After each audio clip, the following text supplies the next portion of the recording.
Good morning. This is Let's Go Live with Jack Kelly. Thank you, everybody, for coming here. Bear with me. I have a little allergies or a cold. I don't know what it is. So if I sneeze on you, cough, I'm sorry. Hey, today, I want to talk about a really serious topic that I think is probably impacting everybody. It's career burnout. And I got to tell you, I've been working now for I don't know, 30 years, something like that.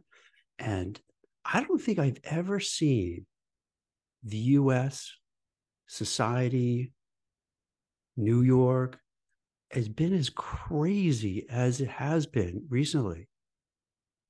To me, at this stage, what I see, just anecdotally, personally, plus everything when I'm dealing with candidates, hiring managers, and those folks, and writing for Forbes, speaking to all sorts of people, the common denominator is like everybody seems just stressed, anxiety ridden, pressured, angry. I mean, insert whatever other adjectives you'd like, and it would make sense. Um, and it's a really tough time. And for anybody who's watching now, and then people who'll be watching it on the replays or when it gets reposted, this is something that I really wanted to talk about, because I think many people don't, are worried and think, oh, it's just me. What's wrong with me? Why do I feel this way? Why do I wake up and I'm still tired? Why am I tired throughout the day? Why am I always exhausted? Why do I always just have this like simmering kind of anger emanating from me? Why am I just quick to just lash out? And it's not just you. It seems this has become the new baseline. And if you think about it, it kind of makes sense why we're feeling this way. And let me get this right. I'm not a psychologist. I'm not an expert. I do have a psychology degree, but I don't think that was really worth anything. But maybe a little understanding and empathy. So I don't want to come across as like I have all the answers, but I feel it's important to kind of bring up these topics, to talk about it, to share about it, with the goal, maybe helping people feel a little better, understanding what's happening, and maybe commiserating, realize, oh, I'm glad it's just not me. I just feel, even though I'm still a little depressed, a little anxious, but I feel kind of better that I'm not alone and it's just me going through it, that a whole lot of other people are doing as well. And my understanding is this. Think about what's happening currently. We have no particular order, right? We have really high inflation rates. So with high inflation rates, all the costs are going up. So now when you get your paycheck, it's less because inflation eats away at it. So the money you have is not worth as much anymore. But the prices are up. Whether you go to a supermarket, you go out to eat, you go to a baseball game, you go to a concert. Think about it. Wherever you go, the prices are ridiculous, through the roof. And it would be one thing if prices were high, right? You go to a supermarket or you go to a restaurant or you order out food and the price is high, but the food is good, then okay. But think about it. Oftentimes, do you notice this too? It seems like the quality is less, so that you're paying more and the quality is less. And then if you're going out to eat, because they can't hire enough people, the servers are a little surly and your experience is not good. So there's this kind of constant little like microaggressions that happen. It's almost like all day long. Imagine this. You have, in the summer and you're outside and it's beautiful. Maybe it's getting later in the afternoon and you have these little gnats buzzing around. And at first you don't mind, but then one bites you, another bites you, one gets into your food, one gets in your ear, in your nose, and you're constantly like swapping at it That's kind of what it is. Little like things that keep just like, bothering you. It's not the end of the world, but they just little bit, each one just annoys you a little bit more. So we have the inflation, we have the higher costs, we have worries about a recession coming up. We have concerns about layoffs. In 2022 to 2023, lots of big layoffs in the tech sector, something like 240,000 layoffs in this year alone. And we're not even done yet. And that doesn't include all sorts of other areas that are laying off. So now you have from Goldman Sachs to Google laying off these marquee companies. Just recently, I keep seeing it looked like it was stopping for a while, but it's not. We're still having large companies letting go of people. Now, it's not as bad as it was, but still, it puts you on edge because now you don't know, is your job safe? Is it secure? Or do you have to worry like, oh my God, I'm going to be next? And that, in my opinion, from speaking to people over the last 24 years, that gets in your head and it freaks you out. Now, you have two groups of people. Some people bury their head in the sand like an ostrich and go, oh, it's not going to happen to me. Others are worried, like, am I going to be next? Am I going to be next? Am I going to be the next person to let go? And think about how that that messes with your mind, that every day you have to worry, is this going to be my last day at work? Is this going to be that I'm going to get let go? Now, it wouldn't be terrible if it was a hot job market, because if it's a hot job market, then companies are looking to hire. They're motivated to hire. Think like right after kind of the pandemic and things were getting better, and now they have to really rehire everybody that was let go. And so it was a little easier. It's never really easy, but it was a little easier. And there are a lot of jobs out there, a lot of opportunity. There was a great resignation. The employees, the workers, the job seekers had the upper hand. Now it's the complete opposite. If you're, and let me be more specific, when it relates to white collar professionals, this is not good. It's what they call a white collar rich session, meaning that if you're college educated, advanced degrees, and you're working in an office and you're mid to senior level, it is hard to find a job. It's desperately hard. Just yesterday, I posted on Twitter, X, is that Bloomberg had a piece saying that, talking about different people and looking for a job. And one of them was like, I sent out 500 resumes, nothing. And then you see in the comments about, hey, I sent out 200 resumes, didn't hear back. I sent out 100 resumes, I didn't get back. There's on LinkedIn, this woman, Lisa Smith, kind of went semi-viral, because LinkedIn, you really don't go viral. So it was LinkedIn viral, talked about going on an interview and once again, not getting it. And is about 1,000, last I saw about 1,000 plus, emojis, comments, what have you. There are hundreds, I want to say 400 or 500, just people commenting, hey, I'm going through this too. I can't find a job. I keep sending out resumes. Nothing is happening. I keep trying. I go on interviews. It doesn't happen, or I don't even get any interviews. And think of that, then you start getting worried, because now you feel, what's going to happen to my financial, safety? What if I can't find a job? What if I what do I do? How am I going to make ends meet? How can I pay my kids' college tuitions? So you see where I'm going with this. It's like every little level right now. And trust me, I'm not a doom and gloom guy whatsoever. I lean towards being optimist. My baseline, I always try to be more positive. I don't even try to be like just flatline. I try to always look, what's the positive? What could be the best of it? So when I'm saying this, trust me, I'm not trying to be a doomer, gloomer, what's that, FUD, fear, uncertainty, and doom? No, I figure the value I add is by sharing, because I have this unique kind of confluence of things that I work on that I'm able to put together and synthesize and bring it to the table, from the recruiting, from the writing, from all this other stuff. So I can kind of process it and then distill this information so you can kind of get a sense of, hey, here's what's happening. Now, does it mean I'm 100% right? Of course not.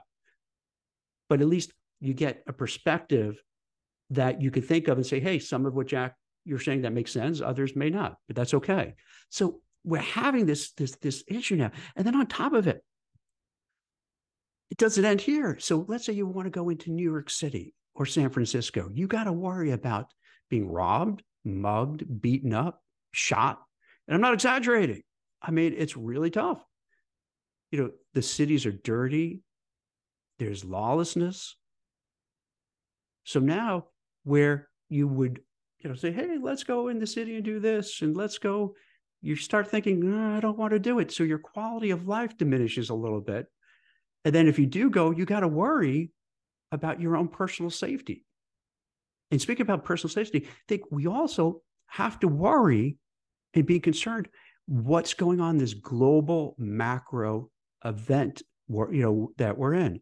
We have in the Middle East, and it's a tinderbox. We don't know what's going to happen. It was, what's going on with Israel and Hamas. Is this going to escalate? Are we going to be dragged into a war with Iran and Russia and China? Who knows? And that's the frightening part too. You got to worry about, not only are you worried about being safe in your own city, you got to worry about, are we going to be dragged into this? And before you roll your eyes, think about it. How many wars have we been in? We've been a lot. And I hate to say this, but historically, if you have a president who doesn't have great likability, and their polling numbers are not doing well, and it's just not Biden, I'm talking generally over the course of time, more often than not, a war is started. And from my understanding, they start wars for a lot of other reasons, but one could be also just to change the mood and get everybody to stop focusing on all like the bad stuff that I just talked about, and then say, no, this is the enemy, and now we're going to go after them. It's all their fault. And it takes the heat off of whoever is the president at the time to just deflect and go after this. But it has repercussions. We've also online started to say, hey, are they going to bring, back the draft? And it's like one thing after another that you have that's just weighing on you and worrying. So my point is that it's natural at this point for everything going on to feel burnt out, to feel tired, to feel run down, to feel exhausted, to feel like you're just underwater. And it's understandable. And it's not just you, it's going across the board. The other thing too is the grind. Going a little sidestepping here. I saw this video.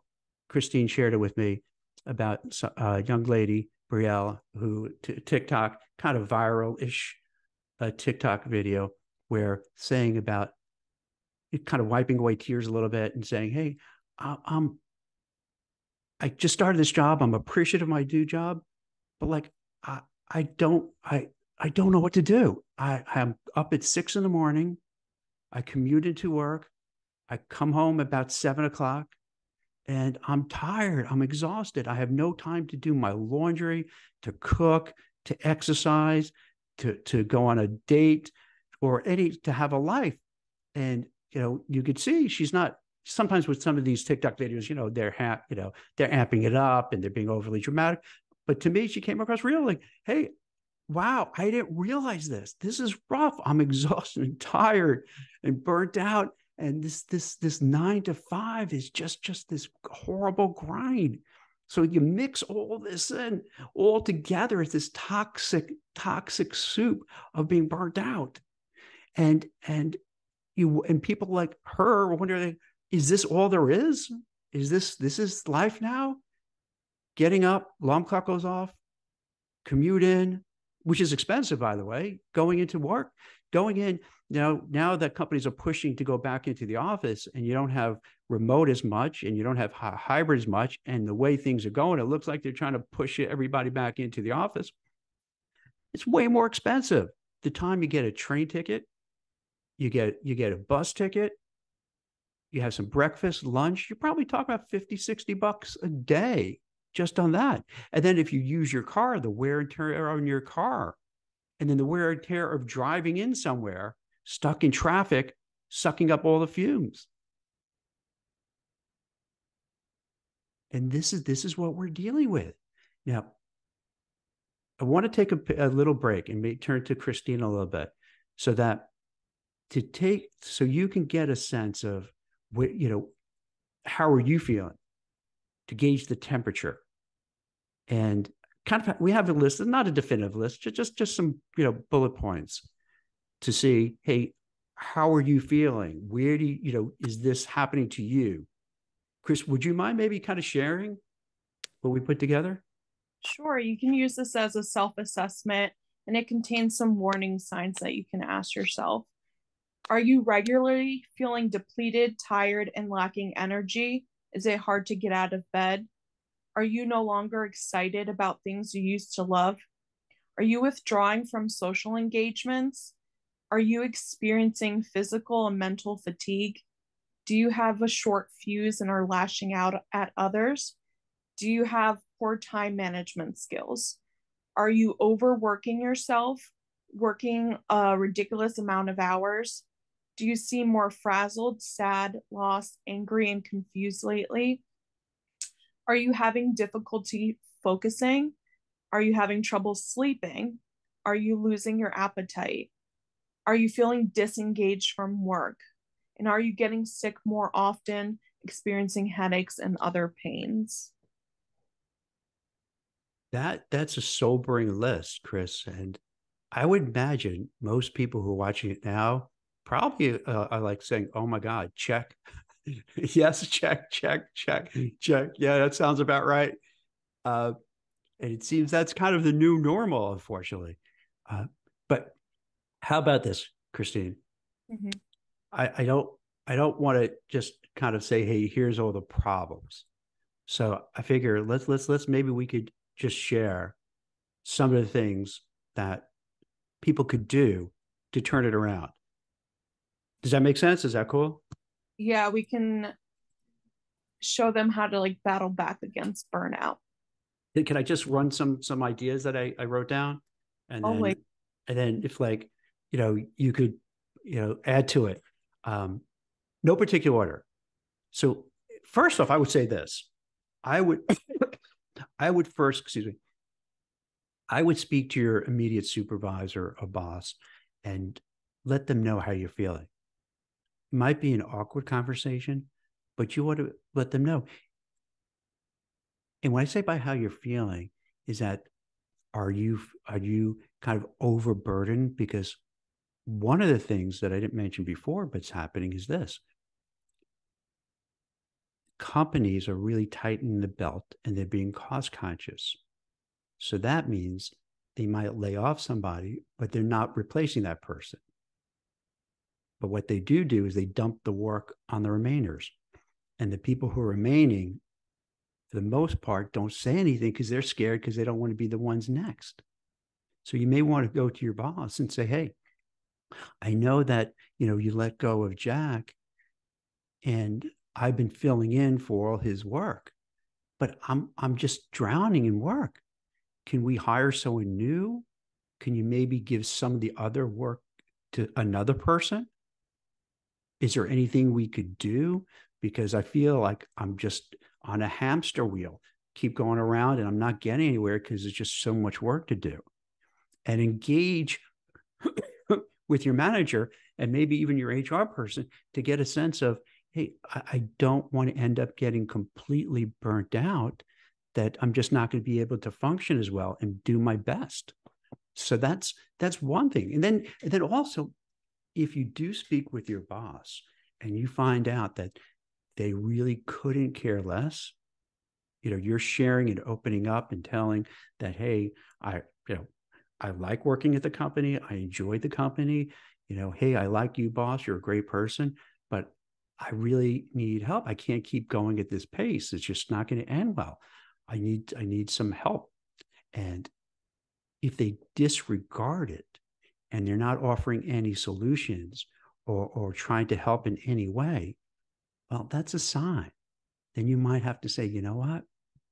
Now don't say this to your boss. You want to keep it to yourself, but you want to say, hey, I'm going to start looking for another job. I got to get in touch with some recruiters, tap into my network, start looking at job boards, looking at friends I know who work at certain companies I'd like to work with, see if they can get me in. So start that going on.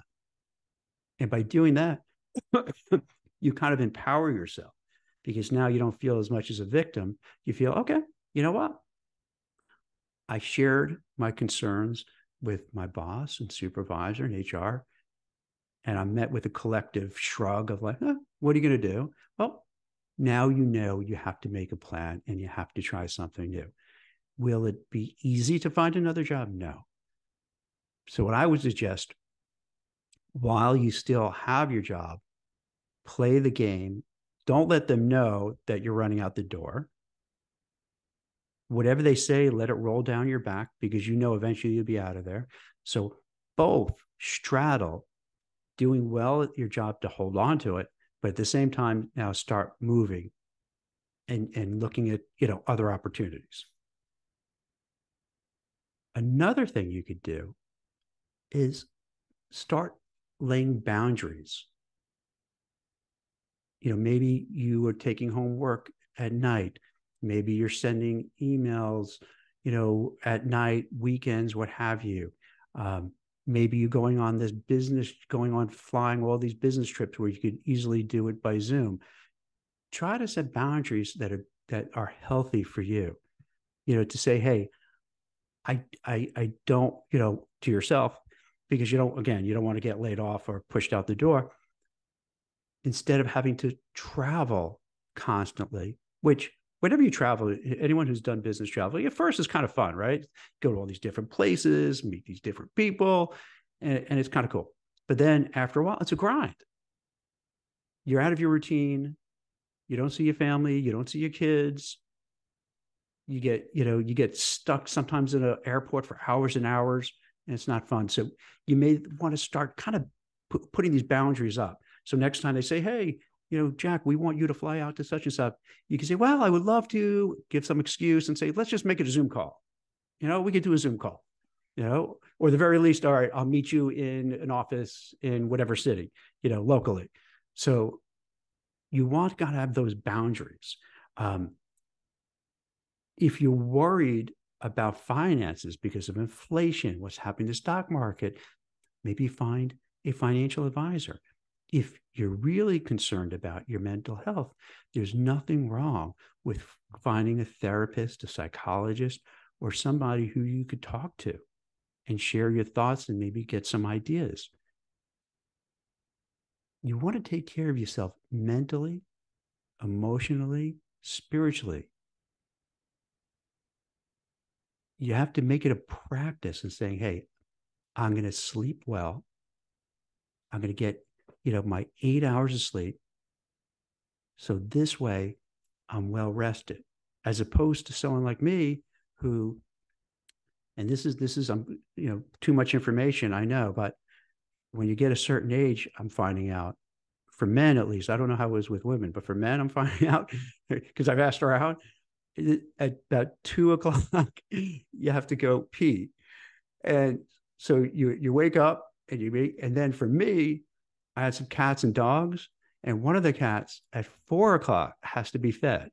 So if I'm not there to feed her, she's like a siren. I've never heard a cat do this. It's like a siren going off, and it doesn't stop until I get there and feed her. So then I feed her at 4:00, and then I try to go back to sleep. I can't go back to sleep. So I'm completely sleep deprived. And being sleep deprived is very similar to this list that Christine gave of what's going on in terms of fogginess, can't focus, all that. So it feels that, so you want to do your best you can to get a good night's sleep. It sounds lame a little bit, but trust me, if you don't, it really is not good for your body, for your mind, for your mental well-being. So you got to get a good night's sleep. You want to exercise, because what's happened now that we're going back to work, in the office, you're commuting, you're in a car, you're in a bus, you're in a train, then you sit in a hard seat all day long under these fluorescent lights. You're eating, pretty much junk food. You're sending out, you're not eating the most healthy food, and that's not good for you. So you want to make sure you eat healthily. You want to make sure you don't drink too much. You want to make sure you don't do too much drugs. You're not smoking too much weed. Try meditating, yoga, go for a walk, take a bicycle ride, sign up to go to a gym. Maybe take some sort of courses online to help you, improve your mindset. Work out, go swimming. There's so many different things to do, and you don't have to be a hardcore athlete for it. It's just more getting out and moving and having action, because sitting all day in an office, sitting in a train, in a bus, getting home, scoffing down dinner, watching some Netflix and going to sleep, it's just not healthy. And it's not going to be good for your mood, for your mindset, for your mental well-being.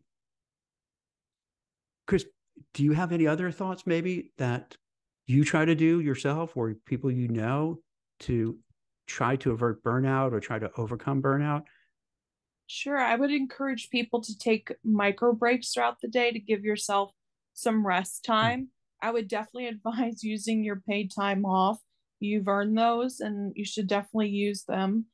And then also you can reframe the way that you think about work. Think about like the impact you're making. And if you don't find fulfillment in your job, how can you find fulfillment in your job? Is your company have like a nonprofit that they work with? You can volunteer there to maybe find some sort of fulfillment.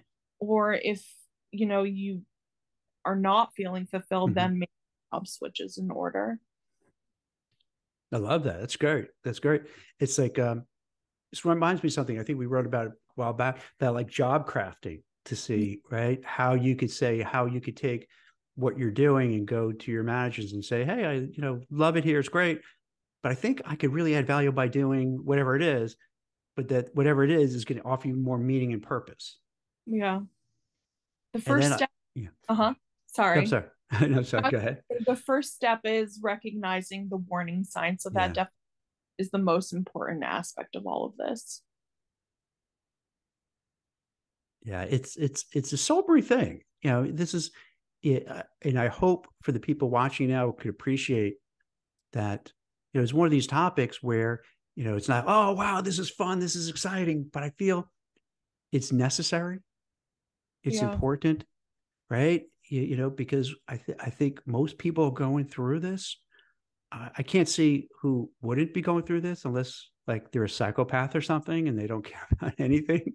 But I think most regular, normal people are like wrestling with this. And tell me if I'm wrong, Christine. I think I could just say from a guy's point of view, Mm-hmm. guys don't like to talk about their feelings.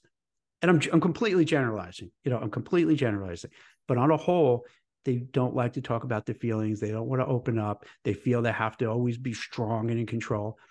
And by doing that, sometimes it's not helpful because they need to do things to get better. So instead of, really saying, hey, you know what, I need some help, they don't do it. And then things just get worse. So by talking and speaking about it, I feel it opens it up. So no, it is okay to talk about this stuff. This stuff is real. This stuff could really be damaging to your well-being if you don't pay attention. And that's why I was really, in a way, very excited to have this conversation, even though I know it's serious and it's tough. And a lot of people don't want to hear it, but I think it's helpful given the world we are in now. And it seems like we're going to be in this space for a while. So this gives you the tools, the mindset, the idea, some of the ideas just to get you started on how to get through this kind of very tough, challenging time that's going to last. and not let it beat you down and not let it just overcome you and just get burnt out, depressed, bummed out. And just because when that happens, you're not going to be good to anybody, to yourself, to your family, to your friends, to your spouse, to your partners, to your kids, because it's going to come off and it's just going to be a downward spiral. So I hope this helps. I hope this gives a measure of comfort, knowing that you're not alone. I hope maybe we gave you some good ideas. I hope that perhaps by framing it, you kind of say, hey, I feel a little better knowing that this is going on and it's not me.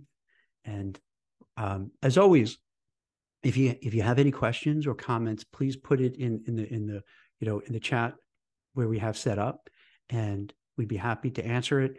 If you need any help, I'd be glad to point you to help, whether it's a recruiter, career coach, a resume writer, psychologist, whatever it may be, because the whole ethos and vibe of doing these LinkedIn Lives is to help people and to offer advice and guidance as best we can, and to help make your lives better. So I hope you appreciate this episode, and any other topics or ideas you have, hit me up with it. Be glad to cover it. So thank you very much, everybody, for your time and listening, and have a wonderful day. Thanks.